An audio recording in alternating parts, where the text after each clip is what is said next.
పేపర్లో కొండారెడ్డిపల్లిలో పలానా దగ్గర ఈ బీసీ బదులు ఓసీ అని రాసిందని మళ్ళీ లెక్క చూపించిందా? పోనీ పలానా దగ్గర ఈ లెక్కలో తప్పు ఉందని ఎప్పుడని చెప్పిందా? ఏదీ లేదు. జస్ట్ బట్టగాల్చి మీద వేస్తావు, నువ్వు తుడుచుకుంటే తుడుచుకో, లేకపోతే నువ్వే కాలిపోతావు. ఆర్పుకుంటే ఆర్పుకో, తుడుచుకుంటే తుడుచుకో.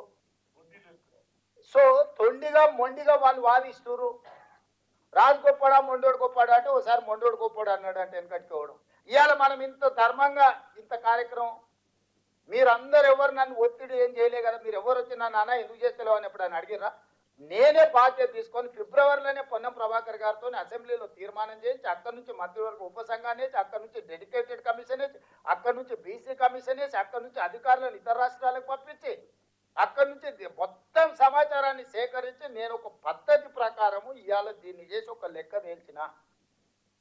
ఈ లెక్కల వల్ల ఏం ప్రయోజనం, ఆ ప్రయోజనాలు ఎట్లుండాలి, కులాలు ఉపకులాలకు ఎట్లా ప్రయోజనం చెందాలి, నాకు సెకండ్ ఫేజ్. ఫస్ట్ ఫేజ్ మీ లెక్క తెలుసుకోండి.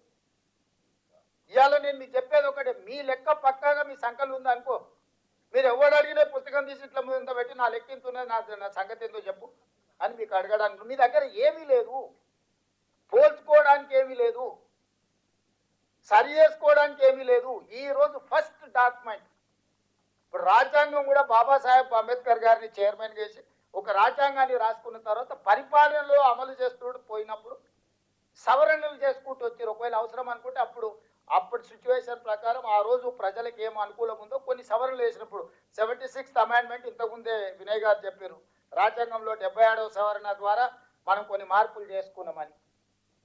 ఈరోజు నేను అనేది కూడా ఈరోజు మనం ఇంత పక్కడబంది నివేదిక తెచ్చినాం. రేపు దీని ద్వారా సంక్షేమం ఎట్లా అమలు చేయాలి, లేకపోతే అభివృద్ధి ఎట్లా అమలు చేయాలి, లేకపోతే సామాజికంగా ఎట్లా న్యాయం చేయాలి, ఆర్థికంగా ఎట్లా న్యాయం చేయాలి, విద్యలో ఎట్లా న్యాయం చేయాలి, ఉపాధిలో ఎట్లా న్యాయం చేయాలి, రాజకీయంగా ఎట్లా న్యాయం చేయాలి, వీటన్నిటికీ ఒక లెక్క దొరుకుతుంది. ఆ లెక్క మీరు అడగడానికి ఉంటుంది.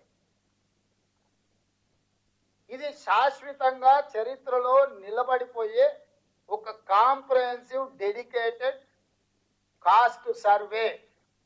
ఇందులో ఒక బీసీల లెక్క చేయలే, రెడ్డి లెక్క ఉంది, వెల్మోల లెక్క ఉంది, కమ్మోల లెక్క ఉంది, అయ్యగారుల లెక్క ఉంది, సేట్ల లెక్క ఉంది, చిన్న చిన్న మేరీ, ఇప్పుడు మా రాజేందర్ వచ్చిన మేరీ కాకపోతే ఆరేకట్టుక కావచ్చు, చిన్న చిన్న మైన్యూట్ కులాలు ఉపకులాలను కూడా మనం లెక్క తీసినాము.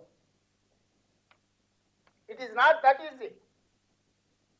No politician can take this type of risk. I have taken that because of my leader has committed something. I wanted to deliver that.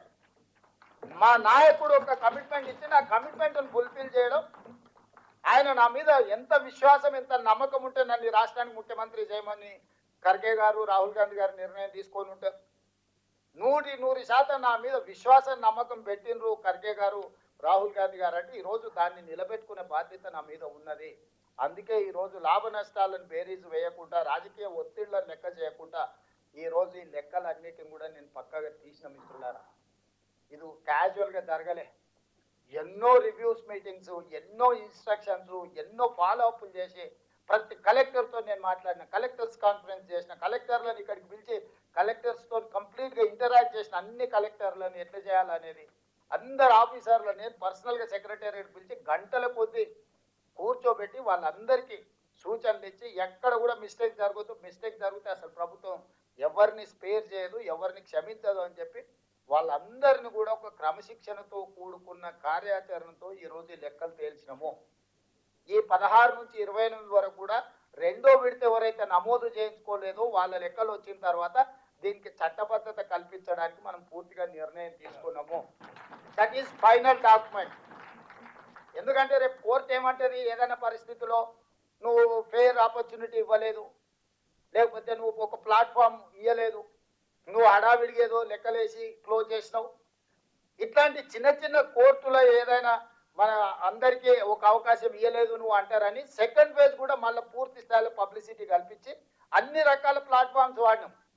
అప్పుడు మనం ఇళ్ళ దగ్గరికి పోయినాం, అప్పుడు మనం అధికారులను పంపించినాం, ఇప్పుడు ఆన్లైన్ ఇచ్చినాం, వాళ్ళకు టోల్ ఫ్రీ నెంబర్ ఇచ్చినాం, గవర్నమెంట్ ఆఫీసులలో ఇచ్చినాం, అన్ని రకాల ప్రక్రియలు మనం తీసుకున్నాము. రేపు కోర్టుకు పోయి ఎవరైనా నాకు అవకాశం రాలేదు నమోదు చేయించుకోవడానికి, నాకు ఈ ప్రభుత్వం అవకాశం ఇవ్వలేదని చెప్పనిక లేదు. అందుకే ఈ సెకండ్ ఫేజ్ రీఓపెన్ చేసిన. వాలంటరీ ఇది తప్పు లెక్క కాబట్టి అందుకే సెకండ్ ఫేజ్. అరే పిచ్చోడా, చేసిన లెక్క 100కి